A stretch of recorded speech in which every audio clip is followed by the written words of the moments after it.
Red Bull boss Christian Horner has admitted the team are encountering unexpected behaviour from their RB16 after qualifying at the Hungaroring. I'm Thomas Maher. Don't forget to like and subscribe for the very latest in Formula 1 news. The new Red Bull RB16 has appeared twitchy and hard to control throughout the Formula 1 season so far, with spins for Max Verstappen in practice over the Austrian and Styrian Grand Prix weekends and in FP3 in Hungary. Alexander Albon has also struggled with a few spins over the two Austrian weekends. Verstappen eventually ended up coming home in P7 in Hungarian qualifying, one of the very few drivers to set a time slower than his time in the same session last season, a time which was good enough for pole position then. As you can see from the graph, pretty much everyone else improved on last year's times, including Ferrari, with Mercedes so far ahead they could have shown up with last year's car and been in P2 and P4 and mixing it up with the Mercedes W10 I, the Racing Point RP20. Finishing almost 1.5 seconds away from the front, Verstappen said the car is proving unpredictable between oversteer and understeer. Compared to last year, he was 0.2 down in sectors 1 and 3, while being a tenth quicker in the middle sector. Not big differences, but enough to show that the car is no quicker than the RB15 at this point. I don't know why, but clearly something is not working compared to last year, where we had really good car balance around this track, said Max. The weekend so far has been pretty tricky in general.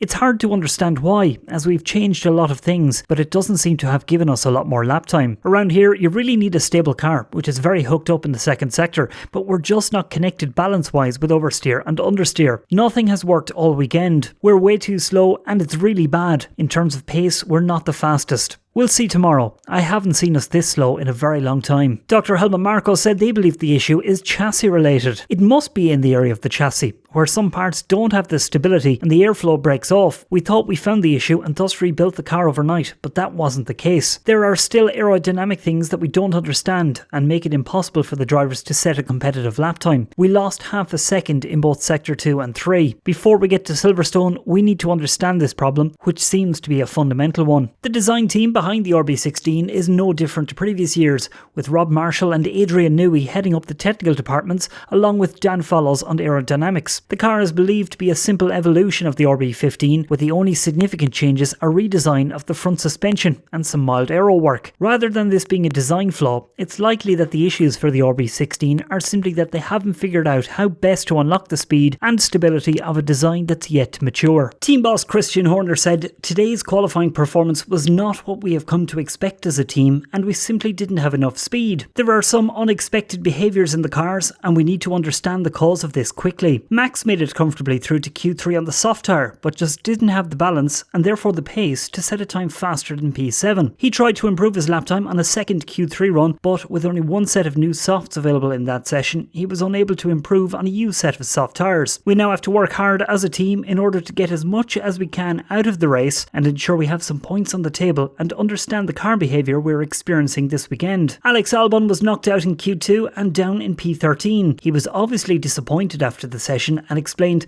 "I don't have much to say at the moment. It's massively frustrating and obviously not the result we wanted, so we need to sit down and regroup. I didn't do a good lap, but to be honest, a number of things didn't go as planned today. I felt better with the car in FP3 than qualifying, but still we had traffic on our Q2 runs, and so overall it's been a tough day. It's not very easy to overtake here, so we'll need some rain in the race to help our chances of moving further up the order." That's it from me for the moment. Don't forget to like and subscribe and follow me on Twitter at Thomas Maher on F1.